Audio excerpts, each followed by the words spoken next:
Well, welcome back to Morning Live. You're on SABC2. Like we said, today we're talking more Human Rights Day, and we'll be crossing over to our different reporters at the different areas across the country, just to have a perspective of the events that are due to unfold for today's event. But for now, we cross over to Blain Herman, who is at the University of KwaZulu-Natal. In fact, he's actually at the Moses Mabhida Stadium at this current moment. That is where the national main event will be held, where President Jacob Zuma is expected to deliver the keynote address. Let us talk to Blain. Hi. Blain, good morning to you and welcome to Morning Live.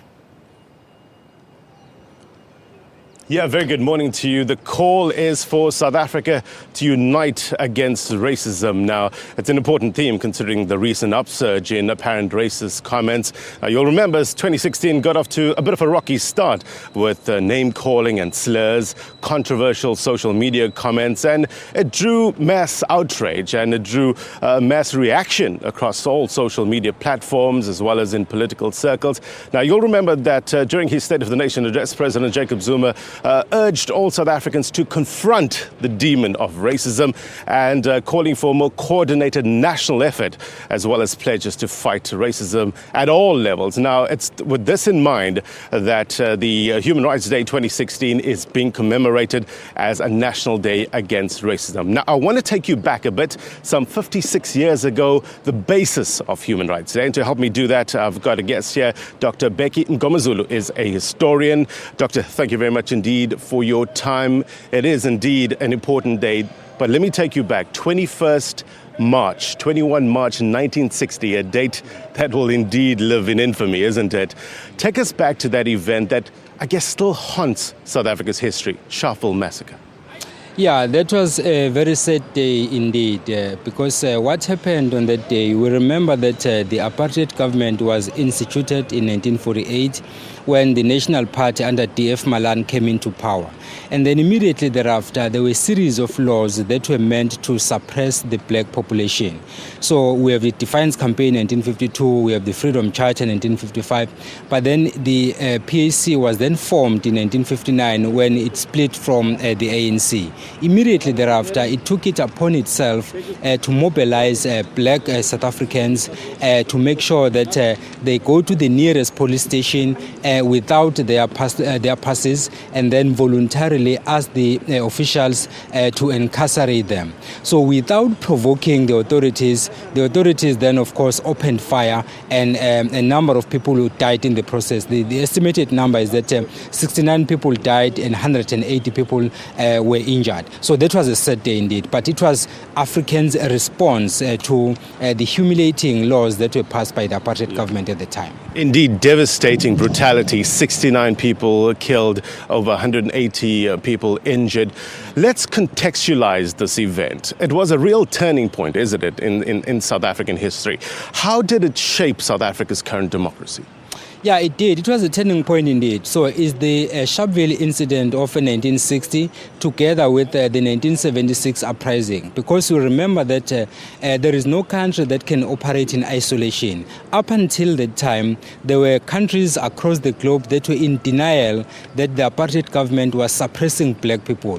So immediately after the Sharpeville Massacre of 1960 and of course the 1976 uprising, the international community was made aware of the brutality of the apartheid government. Then immediately thereafter, it was easier for the ANC, which was now operating in exile, to mobilize the international community against the apartheid government. So then I would say that both the 1960 incident and of course the 1976 uprising played a critical role in bringing us to where we are right now, because the idea was that you cannot treat your fellow human beings in the manner that Africans were treated by the white minority at the time. Racism, an important theme running across today's events. I mean, racism has been with us even before apartheid, through colonialism and through our democracy, isn't it? Historically, have we had enough conversation? Has there been enough dialogue in order to put paid to the scourge of racism? Not at all, not at all. Maybe if we were to contextualize it, you must remember that as much as apartheid started in 1948, but you already had segregation. Herzog was one of the people who was instrumental in making sure that segregation was put in place. The only difference with D.F. Malan's National Party in 1948 was that he institutionalized what was already there. So the idea of a racial divide was already there. Blacks were seen as a different entity, colored were seen as a different entity, which dates back to 1904 and even far beyond that date. So basically then, what happened in 1994, what was supposed to happen didn't happen. In my view, it was because of the reconciliatory spirit in which we embraced the new political dispensation. So there are a number of things we were supposed to discuss, which we didn't discuss in the name of reconciliation. And this is what is coming back to haunt us right now. Had we come out strongly against the racial divide in 1994, or even during the CODESA talks, I think that would have averted the current situation. Right now, I think it's too late because the damage has already been done, and there are people who are growing up under racism, and the elderly people are not in any way prepared to repent from their racial remarks that they are making against the other races. Just before you wrap up, I know, there's lots of work to be done, obviously. But during Human Rights Day, do we have reasons to celebrate? I'm sure there's been a lot of achievements that this government has made, that the people of South Africa, together, united, have made over the years.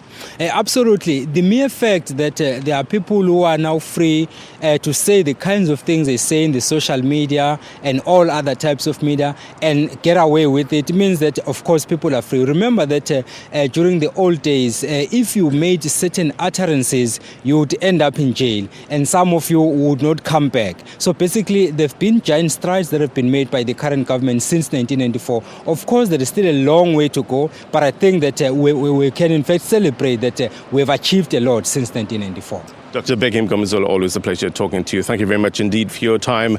That was Dr Bheki Mngomezulu. He's a historian, just giving us some insight in terms of where we came from and where we are at this present time, and I guess looking forward to the future. There's still lots more to be coming from here, the Moses Mabhida Stadium. This is where the national event is going to be held, right here, and President Jacob Zuma will be delivering an address to the nation. That's coming up at around 11:30 or so stick around, but we'll be chatting to you in a little while. But for now, it's back to Johannesburg.